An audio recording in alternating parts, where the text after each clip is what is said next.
नमस्कार, हमारे YouTube channel में आपका स्वागत है। हमारी चल रही है मेवाड़ की कहानी।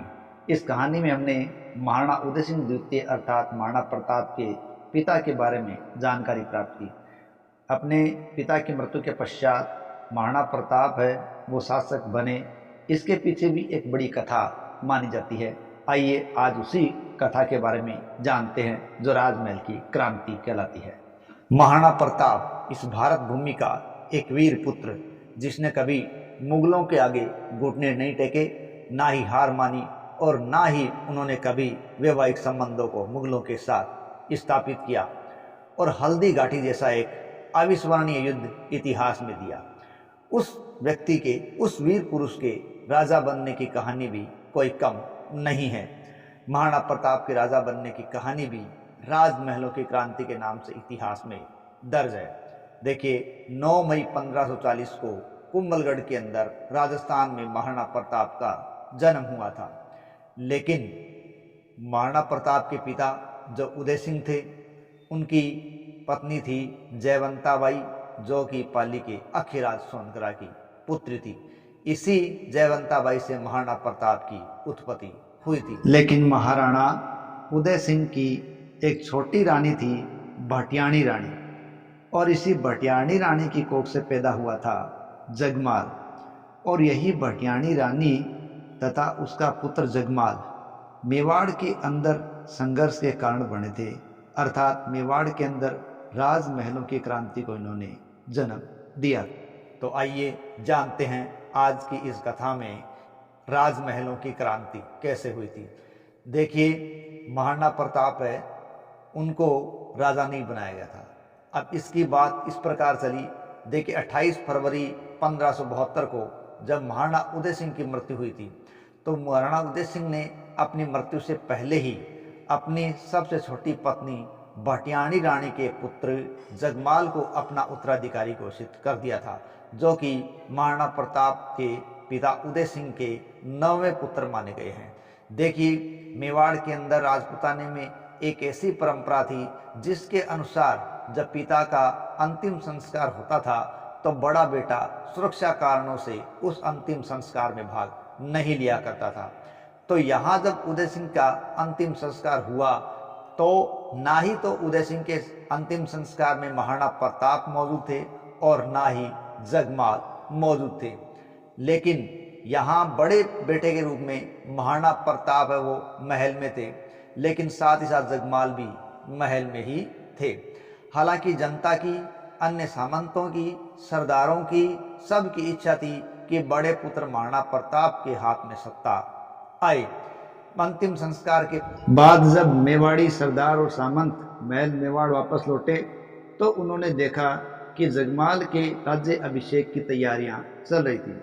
इसी समय महाराणा प्रताप के नाना अखेरा सोनगरा तथा साथ ही साथ ग्वालियर के राजा मान सिंह ने आपस में मंत्रणा की और उन्होंने बाद में प्रताप से मंत्रणा की और उनको राजा बनने के लिए तैयार किया था। हालांकि कहते हैं कि बहुत कम लोग थे जिन्होंने जगमाल का पक्ष लिया था, बाकी सभी लोगों ने महाराणा प्रताप का पक्ष लिया था। इस पक्ष के कारण ही महाराणा प्रताप का पलड़ा मजबूत हो गया और उन्होंने जगमाल को हटाकर सत्ता प्राप्त कर ली थी। इस प्रकार यह जो घटना है जिसमें जगमाल को सत्ता से हटाया गया और महाराणा प्रताप है वो सत्ता पर काबिज हुए, ये घटना इतिहास के अंदर राजमहलों की क्रांति के नाम से जानी जाती है। और इसी घटना ने बाद में 18 जून 1572 को होने वाले हल्दी घाटी के युद्ध की पृष्ठभूमि तैयार की थी, क्योंकि जगमाल है वो यहाँ से रुष्ट होकर अब मुगल शासक अकबर की शरण में चला गया था और मुगल शासक अकबर ने इसका फायदा उठाया और उसे जहाजपुर का फरमान देकर अपनी ओर मिला लिया था। क्योंकि अकबर इस समय काफ़ी प्रभावशाली शासक के रूप में अपने आप को स्थापित कर चुका था, अनेक राजा उसके अधीनता स्वीकार कर चुके थे। लेकिन ऐसे स्थिति के अंदर महाराणा प्रताप एक ऐसे शासक के रूप में उनके सामने मौजूद थे जिन्होंने कभी अकबर के सामने घुटने नहीं टेके, ना ही उन्होंने कभी किसी की उनकी बात को स्वीकार किया और साथ ही साथ उन्होंने अन्य राजपूत राजाओं को भी अकबर की अधीनता स्वीकार न करने के लिए प्रेरित किया था। अकबर इन सब कारणों से नाराज हो चुका था और उन्होंने अपने अधीनस्थ जगमाल को और भी ज़्यादा आगे बढ़ाने के लिए उनको कहते हैं अन्य क्षेत्रों को भी दे दिया था, उनका कद बढ़ाता रहा था।